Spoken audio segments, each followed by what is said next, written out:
Secunderabad cantonment రాజకీయం భూ ఆక్రమణ ఆరోపణలతో ఒక్కసారిగా వేడెక్కింది. కంటోన్మెంట్ బోర్డు నామినేటెడ్ సభ్యురాల్ని వెంటనే పదవి నుంచి తొలగించాలంటూ బీఆర్ఎస్ పార్టీ రాష్ట్ర అధికార ప్రతినిధి మున్నె కిషన్ గారు గట్టిగా డిమాండ్ చేశారు. కంటోన్మెంట్ ప్రభుత్వ భూములను ఆక్రమించిన వారికి బోర్డులో కొనసాగే నైతిక హక్కు లేదని స్పష్టం చేశారు. ఈ వివాదానికి సంబంధించిన పూర్తి వివరాలు ఇప్పుడు చూద్దాం.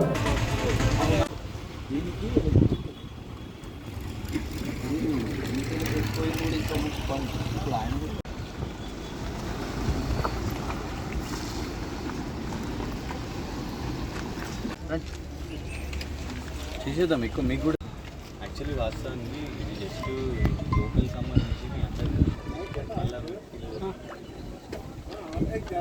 వార్డ్ 8లో ఉన్న సదర్ బజార్ నుంచి కొందరు స్థానికులు వచ్చారు. పాపం వాళ్ళు పేదవాళ్ళు అక్కడ ఏదో ఇల్లు కట్టుకున్నారు కంటోన్మెంట్ స్థలాల్లో. కంటోన్మెంట్ వాళ్ళకు నోటీసులు ఇచ్చిందంటే 15 రోజుల్లో మీరు ఈ ఇల్లు ఖాళీ చేసి వెళ్ళిపోవాలి, లేకపోతే మీ ఇళ్లను కంటోన్మెంట్ బోర్డు కూల్ చేస్తుంది అని వాళ్ళు వచ్చి కలవడం జరిగింది. ఆ నోటీసులు కూడా వాళ్ళు చూపెట్టింది. అయితే ఇది చూస్తున్న క్రమంలో ప్రధానంగా కంటోన్మెంట్ బోర్డులో ఎవరైతే పాలకులు ఉన్నారో వాళ్ళకు ఒక చట్టం, సామాన్యులకు ఒక చట్టమా? ఎందుకంటే ప్రస్తుతం కంటోన్మెంట్ బోర్డులో ఎవరైతే నామినేటెడ్ బోర్డు సభ్యురాలు ఉన్నారో వారికి చెందిన అందరికి తెలిసిన విషయమే. ఇవ్వండి, కంటోన్మెంట్ బోర్డు ఎన్నోసార్లు వాళ్ళకు నోటీసులు ఇవ్వడం జరిగింది. వాళ్ళు కోర్టుకు వెళ్ళిండ్రు, కోర్టులో అది డిస్పోజ్ అయింది, కోర్టులో డిస్పోజ్ అయిన తర్వాత కూడా వెకేట్ చేయండి. ఇక్కడ ప్రధానంగా దీనికి స్పష్టంగా ఇవ్వండి, రిమూవల్ ఆఫ్ బోర్డు మెంబర్స్ దాంట్లో ఇది మెన్షన్ చేసి ఉన్నది.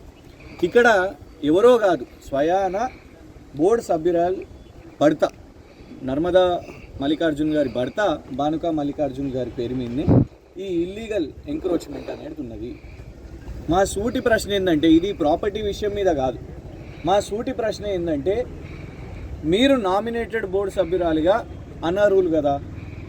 ఇవాళ ఎందుకు దీన్ని ప్రశ్నిస్తున్నాము అని అంటే, ఇప్పుడే సమాచారం ఒకటి అందింది. ఉత్తరప్రదేశ్లోని బబీనా కంటోన్మెంట్ బోర్డులో అక్కడ CEO గారు ఎలక్టోరల్ డ్రాఫ్ట్స్ అంటే ఎన్నికల ముందు 1 జూలై నుంచి ఇప్పుడు ఎన్నికల drafts, electoral rolls, final drafts ఇవన్నీ ప్రిపేర్ చేయండి అని వాళ్ళ అధికారులకు ఆదేశం ఇవ్వడం జరిగింది.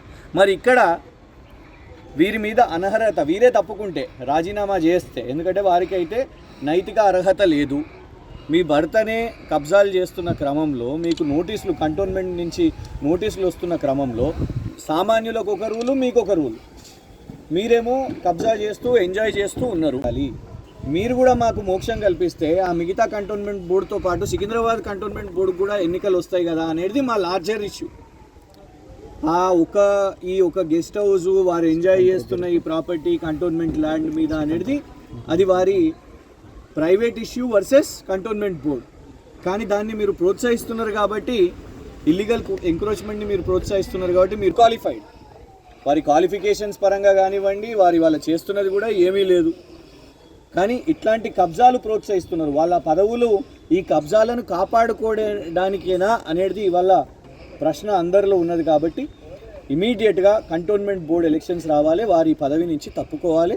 వారు మళ్ళీ కోర్టుకు వెళ్తున్నారు, కోర్టులో కూడా వారికి డిస్పోజ్ అవుతున్నది, కోర్టులో వారు వేస్తున్న పిటిషన్స్ కూడా డిస్పోజ్ అవుతున్నది. కాబట్టి మళ్ళీ కూడా అప్రోచ్ అవుతున్నారు. అలాంటి సమయం కూడా కంటోన్మెంట్ బోర్డు వాళ్ళకి ఎందుకు ఇస్తున్నారు? సామాన్యులకు ఇవాళనేమో 15 days టైం ఇచ్చింది, కానీ వీళ్ళకు మాత్రం సంవత్సరాల నుంచి వీళ్ళు ఇలాగే ఎంజాయ్ చేస్తున్నారు. కాబట్టి తక్షణమే వారు తప్పుకోవాలి, వారి పదవి నుంచి దిగిపోవాలి, సికింద్రాబాద్ కంటోన్మెంట్ బోర్డుకి ఎన్నికలు రావాలి.